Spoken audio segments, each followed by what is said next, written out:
show has hosted its fair share of awkward encounters, emotional confessions, and surprise announcements. But nothing could have prepared viewers for what unfolded when interior design expert Bobby Berk settled onto that. What began as a light-hearted conversation about home renovation quickly descended into a tense verbal sparring match, leaving producers scrambling, the audience gasping, and Kelly herself visibly shaken. Before we dive into the chaos, hit that subscribe button and drop a comment telling us which celebrity interview you think went the most sideways peas. After this, you'll have a new frontrunner for the most explosive talk show moment of all time. The segment started innocently enough. Kelly bounded onto the stage with her signature energy beaming as she introduced Bobby to thunderous applause. He appeared polished in a crisp navy suit, waving confidently to the crowd like a seasoned guest who had done hundreds of interviews. Fans familiar with his transformative TV work cheered enthusiastically as Kelly gestured for him to sit. As the applause died down, Kelly launched into her opening question, her warmth radiating across the stage. "Bobby, so good to have you here," she said, leaning forward with genuine excitement. "I've been binge-watching your new show, Obsessed. That living room transformation in episode 3 had me crying. How do you make every space feel so personal and meaningful?" Bobby eased onto the couch, but there was a subtle guardedness in his posture. "Well, Kelly, I appreciate that," he replied carefully. "For me, it's always about listening to what people actually need, not imposing my own vision. Too many designers and frankly too many shows focus on what looks good on camera rather than what works in real life." Kelly nodded, enthusiastically, missing the faint edge in his tone. "Absolutely, absolutely. And speaking of what works in real life, I heard you recently redesigned a celebrity client's home. Can you share anything, the leak before and after?" Photos were stunning. Bobby's expression tightened almost imperceptibly. "Those photos were leaked without permission," he said, measured but firm. "It violated my client's privacy and turned what should have been a meaningful transformation into tabloid fodder. The media has a way of taking something beautiful and commodifying it, stripping away all intention and care." Kelly's smile faltered for a fraction of a second. The audience felt the subtle shift in energy, cool tension settling over the room. "I get that," she said, recovering quickly. "Privacy is so important. The people are genuinely inspired by the work. They want to see what's possible in their own homes." Or, Bobby countered, his tone calm but cutting. "We've created a culture where nothing is sacred, where everyone feels entitled to every part of someone's private life. Shows like yours feed into thought, bringing people on, asking personal questions, digging into lives for entertainment value." The audience went quiet.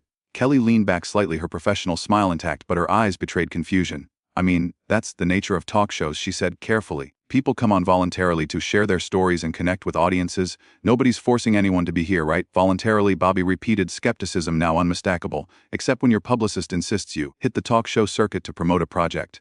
Then you're sitting on couches, answering questions designed for sound bites or reactions, not real conversations. It becomes less about genuine connection and more about performing authenticity for ratings."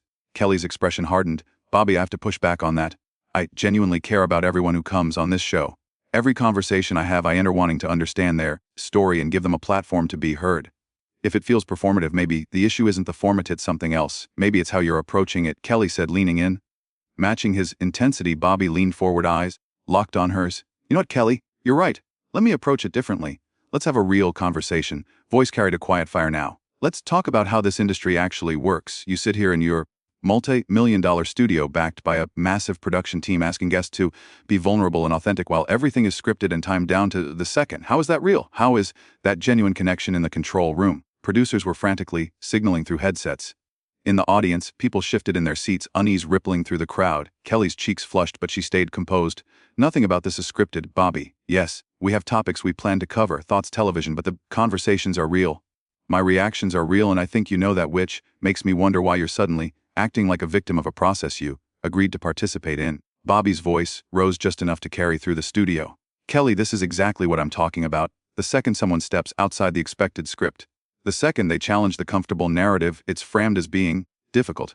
I came here to have an interesting conversation about design, about creativity, about work I care about, but every question has been angled toward drama, toward my personal life, toward something clickable." Kelly set her note cards down firmly, her tone sharpened. "Bobby, my first question was literally about your design process. You're the one who steered this in a different direction. Honestly, I'm confused. What do you want here? Do you want to talk about your work, or do you want to critique the entire talk show format?" "I'm happy to do either. About you, need to decide." "Maybe I want to do both," Bobby shot back.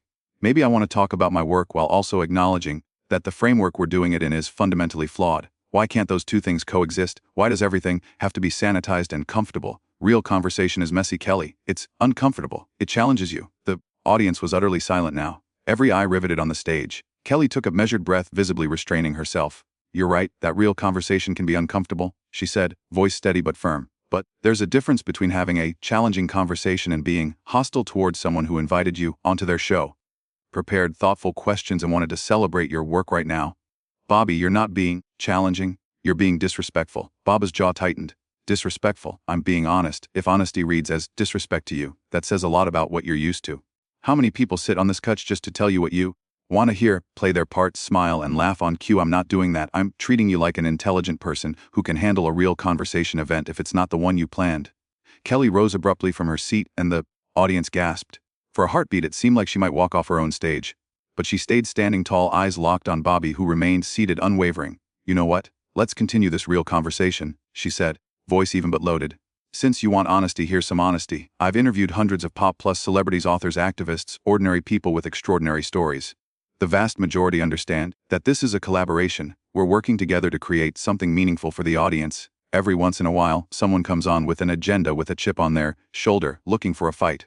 And that's what this feels like. Bobby stood as well, leaning across the coffee table to face her directly. An agenda. My agenda is simple, not pretending that everything is perfect, glossy, and easy when it's not. My agenda, Bobby said, leaning forward, is to acknowledge that these platforms, including this one, have power and influence, and we should think critically about how that power is used. If that makes you uncomfortable, good. It should. It doesn't make me uncomfortable. Bobby, Kelly shot back, her voice steady but sharp. What makes me uncomfortable is that you apparently think you're the only person in this room capable of critical thinking. You think you're enlightening me, enlightening the audience a bit. Really? You're just being condescending. You came on this show willingly, Bobby. Nobody dragged you here, and now you act morally superior for participating in something you claim to have a problem with. That's not brave, that's not honest, that's hypocritical. The word hypocritical hung in the studio like smoke, thick and suffocating. Bobby's face darkened, his composure slipping for the first time. Hypocritical, he said, his voice low, tense. You want to talk about hypocrisy? Let's talk about how you built your entire brand on being relatable, on being the every woman while sitting on a fortune most of your viewers could never even comprehend. You talk about understanding people's struggles, but you're so far removed from reality you wouldn't recognize it if it walked onto this stage. A collective gasp rippled through the audience. Several people instinctively. Kelly's eyes widened, shock and disbelief flashing across her face. Excuse me, Bobby. You need to take a step back right now.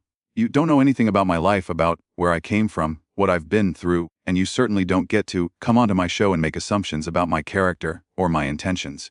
Bobby laughed a bit. It wasn't light. It was harsh, humorless, a sound that seemed to make the room itself tense. Your show. Bobby gestured around the set.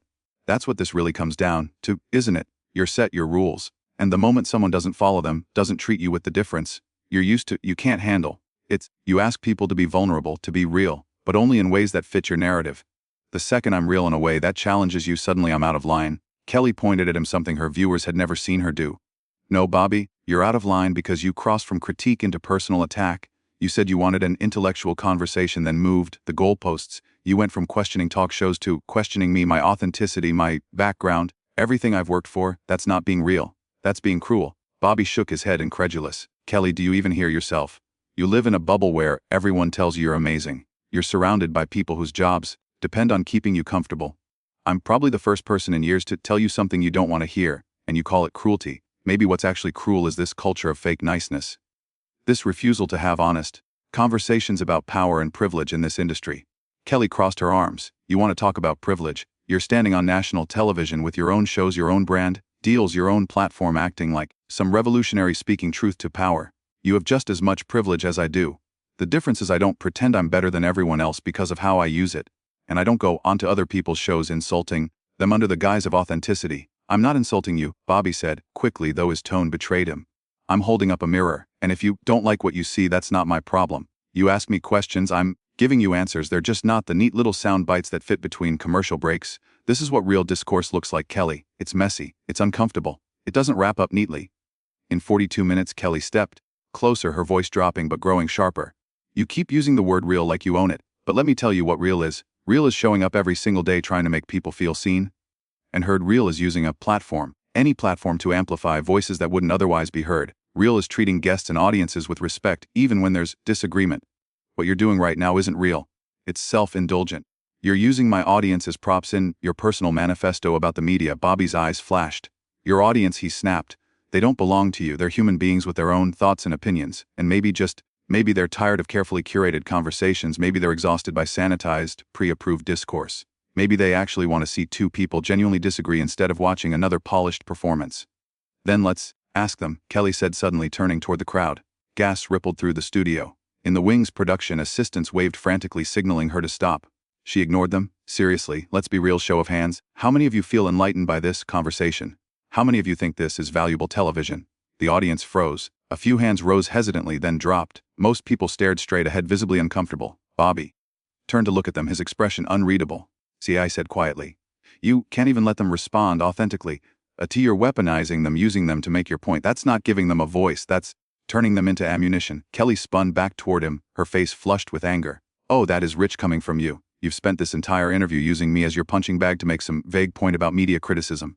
You haven't talked about your work, your projects, anything you claim to be passionate about. All you've done is tear down what I've built, question my motives and posture as morally superior, and you call that authenticity. Atala, refusing to participate in the charade, Bobby fired back. Every day, hundreds of shows like this air. The host asks safe questions, the guest gives charming answers, everyone laughs on cue, and nobody says anything that actually matters. I'm giving your audience credit for being able to handle substance even if you're not. Kelly's voice rose, cutting through the studio like a blade. Substance. Kelly said flatly. Bobby, you haven't said anything substantive this entire time. You've made broad accusations about the media, about talk shows, about me personally, but you haven't offered a single concrete example, a single alternative, or one constructive idea. It's easy to tear things down. It's easy to criticize and posture as intellectually superior. What's hard is actually building something, creating something, contributing something positive. And that's what I try to do here every single sex. And that's what I try to do here every single day. Positive. Bobby repeated with a hollow laugh. Is that what we're calling it? Kelly, your show is a business. It exists to sell advertising, to keep viewers engaged long enough to watch commercials and promote products. There's nothing inherently wrong with that. That's capitalism. That's the industry. But don't dress it up as some altruistic mission. You're selling a product just like I am, just like everyone else in this business. The difference is Z. Willing to admit it, Kelly's hands curled into fists at her sides. You know what, Bobby? You're right about one thing. This is a business. And part of that business is deciding who I give a platform to. Right now I'm realizing I made a mistake. I invited you here expecting a conversation about design, creativity, your journey. Instead, you've turned this into a performance about how enlightened you are and how shallow everyone else is. Performance, art, Bobby said, dripping with sarcasm. That's perfect because that's exactly what this format is. Performed intimacy, performed care. You ask people about their lives, make the sympathetic faces touch their arm at the right moment. It's choreographed. It's designed to create a parasocial relationship with viewers who think they know you, who think this is real. Kelly stepped closer until only a few feet separated them. You want to know what's real? She said, her voice low and shaking with restraint. What's real is that I'm seconds away from asking you to leave my stage. What's real is that you've insulted me, my show, and my audience while acting like you're doing everyone a favor. What's real is that I've had enough. Bobby smiled, but there was no warmth in it. Then ask me to leave, he said calmly. Go ahead, prove my point, show everyone watching that the moment someone challenges the narrative, refuses to play along, they get silenced. Kick me off your show, let's see how that looks. The tension became suffocating. The audience sat motionless, transfixed. Cameras zoomed tighter, capturing every flicker of emotion, every breath held too long. Kelly stared at him, her chest rising and falling. When she spoke, her voice was quiet but razor sharp. You think you're a martyr? She said. You think getting kicked off a talk show makes you brave, principled?